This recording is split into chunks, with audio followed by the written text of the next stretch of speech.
आज हमारी न्याय यात्रा नर्मदापुरम पहुंची है। अभी हम राम जी समाधि पर खड़े हैं। जैसा कि आप सब जानते हैं कि ये जो हमारी न्याय यात्रा है, ये अन्याय के खिलाफ जो चलाई गई हमारी लड़ाई है।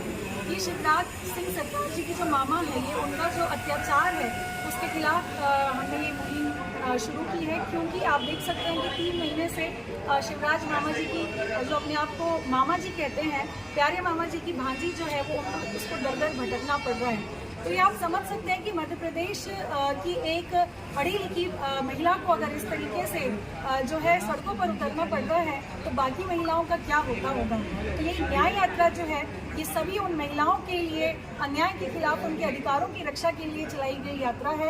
ये किसी एक मेरे इस्तीफे या मेरे विधानसभा चुनाव लड़ने की यात्रा तक सीमित नहीं है, बल्कि ये पूरे मध्य प्रदेश और देश की महिलाओं के अधिकारों, उन पर हो रहे शोषण के और अत्याचार के खिलाफ चलाई गई यात्रा है। आज हमारे देश का संविधान खतरे में है। सर्वधर्म प्रार्थना को रोक करके मुझे इस न्याय यात्रा पे भी रोकने का प्रयास किया गया। तो जिस तरीके से लोकतंत्र का गला घोटा जा रहा है, तो हमारे शिवराज मामा ये बताएं कि महिलाओं को क्या 200-250 किलोमीटर पैदल चल के आपके पास आना पड़ेगा तभी आप न्याय देंगे? क्या आप इस तरह का नियम बनाएंगे कि सारी महिलाएं जो है वो दर दर भटकती रहे अपने न्याय के लिए? हम तो ऐसे भारत देश की कल्पना हमारे महापुरुषों ने की है जिसमें सभी को समानता का अधिकार मिले, सभी को न्याय मिले, सभी को अवसर की समानता मिले। लेकिन आज एक महिला को, एक दलित महिला को जो है सड़कों पर उतरना पड़ रहा है, तमाम उन महिलाओं के लिए जो आज भी अपने अधिकारों से वंचित है। तो मैं पूछना चाहूँगी शिवराज मामा जी से, और मैं अपील करना चाहूँगी समस्त मध्य प्रदेश के और देश के वासियों से, समस्त मध्य प्रदेश की महिलाओं से, समस्त सामाजिक धार्मिक सभी संगठनों से मैं अपील करना चाहूँगी कि मामा जी के, शिवराज मामा जी के अन्याय के खिलाफ, जो अन्यायपूर्ण नीति वो अपना रहे हैं, उसके खिलाफ हम सबको एकजुट होकर के जो है सड़क पर उतरना पड़ेगा।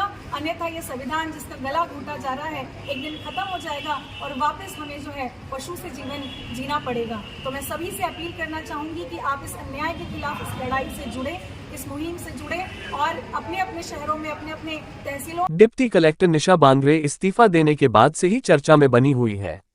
निशा बांगरे ने पद से इस्तीफा दिया था, लेकिन उनके इस इस्तीफे को मंजूरी नहीं दी गई थी, जिसे लेकर निशा बांगरे ने मंजूरी की मांग करते हुए पैदल यात्रा शुरू कर दी थी। उनके इस यात्रा के समर्थन में कई समर्थक भी सामने आए थे। इसके बाद उन्हें समर्थकों समेत गिरफ्तार कर लिया गया था। महिला पुलिस से हुई झूमाझटकी में निशा के कपड़े फट गए थे। वहीं अब निशा बांगरे ने फिर कुछ ऐसा कर दिया है जैसे के बाद से वे चर्चा में हैं। निशा बांगरे सेंट्रल जेल में भूख हड़ताल पर बैठ गई है। निशा के समर्थक भी देर रात तक जेल के बाहर ही बैठे रहे। बता दें कि डिप्टी कलेक्टर निशा बांगरे आमला विधानसभा सीट से चुनाव लड़ना चाहती हैं, लेकिन सरकार उनका इस्तीफा स्वीकार नहीं कर रही।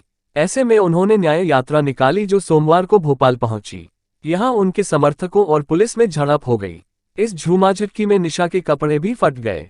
निशा को जेल भेजा गया है, जहां उन्होंने भूख हड़ताल कर दी है। निशा बांगरे ने कहा उन्होंने बाबा साहेब भीमराव अंबेडकर जी के पोस्टर फाड़ दिए। उन्होंने दलित की बेटी यानी मेरे कपड़े फाड़ दिए। उन्होंने मेरे हाथों में पकड़े हुए संविधान का अपमान किया। क्या आप इन्हें माफ कर पाएंगे? हमें बर्बरता पूर्वक गिरफ्तार कर सेंट्रल जेल ले जाया जा रहा है। आप देख रहे हैं दलित न्यूज तक।